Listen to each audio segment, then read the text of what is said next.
بسم اللہ الرحمن الرحیم۔ السلام علیکم دوستو، اس نئی ویڈیو میں خوش آمدید۔ دوستو آج کی اس نئی ویڈیو میں جس عظیم مسلمان ہیرو کے بارے میں بتانے جا رہا ہوں اس کا نام ارطغرل غازی ہے۔ دوستو پاکستان میں ترکی کے مشہور ڈرامہ ارطغرل غازی کو پہلی رمضان المبارک سے نشر کیا جا رہا ہے۔ اس کی مقبولیت کا اندازہ صرف اس بات سے لگایا جا سکتا ہے کہ پی ٹی وی پر شہروں اور گاؤں کے لاکھوں صارفین نے دیکھا، جبکہ حیران کن طور پر مذکورہ ڈرامے کو پی ٹی وی کے یوٹیوب چینل پر بھی اب تک 60 لاکھ سے زائد لوگ دیکھ چکے ہیں۔ ارطغرل غازی کو نشر کرنے سے جہاں لاکھوں ڈرامہ شائقین کا انتظار ختم ہوا، وہیں پی ٹی وی کی مقبولیت میں بھی اضافہ ہوا ہے اور یوٹیوب چینل کو ایک ہی دن میں 50,000 سے زائد نئے صارفین نے سبسکرائب کیا۔ دوستو یہاں سبسکرائب کی بات ہو رہی ہے تو ناظرین ہمارے چینل کو بھی سبسکرائب کرنا نہ بھولیے گا اور بیل کا بٹن ضرور دبائیے گا تاکہ آپ کو اس طرح کی ویڈیوز ملتی رہیں۔ ارطغرل غازی اردو زبان میں ڈبنگ سے قبل یہ ڈرامہ پاکستان میں اس حد تک مقبول ہے کہ اس کے مداحوں میں وزیر اعظم عمران خان کو بھی گنا جاتا ہے، جو اس بات میں دکھائی دیتے ہیں کہ اسلامی تہذیب کی تعریف کر چکے ہیں۔ عثمانی روایات کے مطابق ارطغرل سلطنت عثمانیہ کے بانی عثمان اول کے والد تھے۔ اس کے علاوہ ان کے بارے میں حقائق پر مبنی معلومات نہ ہونے کے برابر ہیں۔ جو بات طے ہے وہ یہ کہ عثمان کا تعلق آج کے ترکی میں اناطولیہ کے علاقے میں آباد ترک خانہ بدوشوں کے قبیلے سے تھا اور اس کی حکومت اناطولیہ کے درجنوں چھوٹی چھوٹی حکومتوں میں سے ایک تھی جن کی طاقت میں زیادہ فرق نہیں تھا۔ سلطنت عثمانیہ کی بنیاد 14ویں صدی کے اوائل میں رکھی گئی اور 20ویں صدی میں ختم ہوئی۔ اس دوران ایک ہی خاندان سے تعلق رکھنے والے 37 سلطان اس کی مسند پر بیٹھے۔ ایک مورخ کے مطابق کسی خاندان کا مسلسل اتنی دیر حکومت کرنا معجزے سے کم نہیں ہے۔ مورخ کیرولائن فینکل اپنی کتاب عثمان کا خواب سلطنت عثمانیہ کی کہانی میں کہتی ہیں کہ عثمانیوں کی کامیابی کی وجوہات کچھ بھی ہوں، لیکن ان کی اناطولیہ میں اپنے ہمسایوں کے ساتھ دور صدیوں پر پھیلی ہوئی لڑائی انتہائی سخت تھی۔ مورخ اسٹینفورڈ جے شاہ اپنی کتاب سلطنت عثمانیہ تاریخ اور جدید ترک میں ذکر کرتے ہوئے لکھتے ہیں کہ عثمانیوں کا جد امجد سلمان شاہ تھے، جو قائی قبیلے کے سردار تھے اور 12ویں صدی کے آخر میں شمالی ایران کے ایک علاقے میں آباد رہے۔ روایت کے مطابق منگول حملوں کے پیش نظر دیگر بہت سے ترک قبائل کی طرح یہ قبیلہ بھی غلامی اور تباہی سے بچنے کے لیے نئے علاقوں کی طرف روانہ ہوا۔ سلمان شاہ شام میں داخل ہوتے ہوئے دریائے فرات میں ڈوب گئے اور اس کے بعد ان کے 2 بیٹے واپس چلے گئے، جبکہ ارطغرل نے مغرب کی طرف اپنا سفر جاری رکھا اور اناطولیہ کے علاقے میں داخل ہو گئے، جہاں سلجوق حکمرانوں نے ان کی مدد کے بدلے انہیں اناطولیہ کے مغربی علاقے میں زمین دے دی۔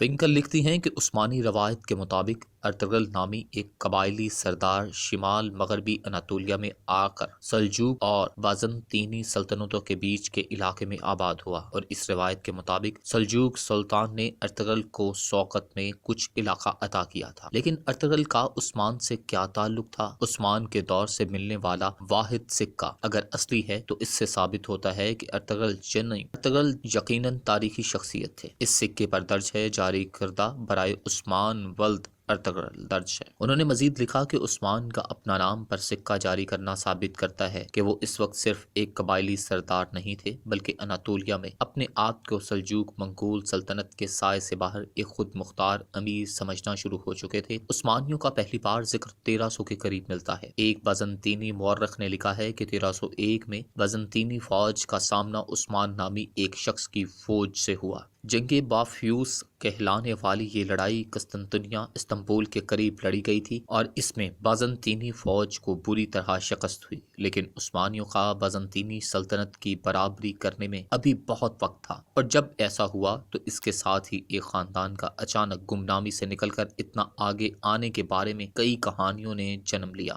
مورخ کہتے ہیں کہ عثمانی اس لحاظ سے خوش قسمت تھے کہ ان کا علاقہ قسطنطنیہ کے قریب تھا، جس سے کبھی بھی کامیابی کی صورت میں بڑا انعام یقینی تھا۔ مورخ لیسلی پی پیرس نے کتاب دی امپیریل حرم میں لکھا کہ سلطنت عثمانیہ کے آغاز کے بارے میں سب سے زیادہ سنی جانے والی روایت کے مطابق عثمان نے اپنی ابتدائی کامیابیوں کے بعد ایک خواب دیکھا تھا۔ اس خواب میں انہوں نے دیکھا کہ درویش صوفی بزرگ شیخ ایدیبالی کے سینے سے چاند نمودار ہوتا ہے اور اس کے اپنے سینے میں داخل ہو جاتا ہے۔ اس کے ساتھ ہی اس پیٹ میں سے ایک بہت بڑا درخت نکلتا ہے جس کا سایہ پوری دنیا پر چھا جاتا ہے۔ اس درخت کی شاخوں کے نیچے چشمے بہتے ہیں جن سے لوگ پانی پیتے ہیں اور کھیت سیراب ہوتے ہیں۔ عثمان نے جب شیخ نیپالی سے تعبیر پوچھی تو انہوں نے کہا کہ خدا نے عثمان اور اس کی اولاد کو دنیا کی حکمرانی کے لیے چن لیا ہے، اور انہوں نے کہا کہ ان کے سینے سے نکل کر عثمان کے سینے میں داخل ہونے والا چاند ان کی بیٹی ہے، اور جو اس خواب کے بعد عثمان کی اہلیہ بن گئی۔ ارطغرل کا اناطولیہ 13ویں صدی کا اناطولیہ تھا۔ کیرولائن فنکل لکھتی ہیں کہ جس اناطولیہ میں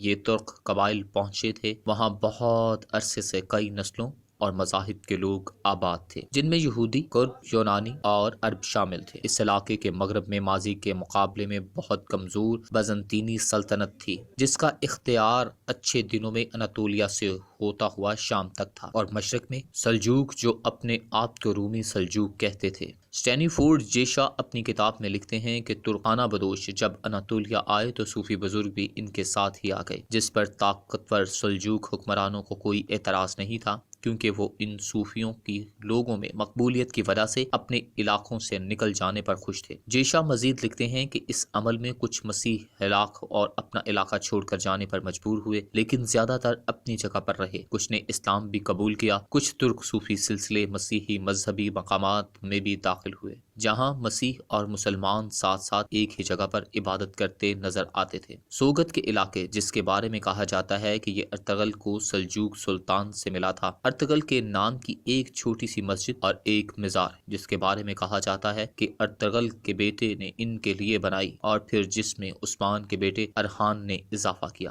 کیرولائن فنکل لکھتی ہیں کہ مسجد اور مزار پر اتنی بار کام ہوا کہ اس کی پہلی تعمیر سے کوئی نشانی نہیں بچی، اسی لیے کسی عمارت کے بارے میں پورے اعتبار سے نہیں کہا جا سکتا کہ وہ عثمان کے دور کی ہے۔ امریکن یونیورسٹی آف بیروت کے ماہر بشریات جوش کارنی نے مڈل ایسٹرین میں شائع ہونے والے ایک مضمون میں سوال اٹھایا کہ ترک حکومت نے کئی مشہور کرداروں کو چھوڑ کر آخر ارطغرل کا انتخاب ہی کیوں کیا۔ جوش کارنی کہتے ہیں کہ سلطنت عثمانیہ میں سلطان سلیمان 1520 سے 1566 اور عبد الحمید دوم 1876 سے 1909 کی شہرت ارطغرل سے بہت زیادہ ہے، لیکن ارطغرل پر ٹی وی سیریل بننا بغیر وجہ نہیں۔ آخر میں ناظرین، ہمارے چینل کو سبسکرائب کرنا نہ بھولیے گا اور بیل کا بٹن ضرور دبائیے گا تاکہ آپ کو اس طرح کی ویڈیوز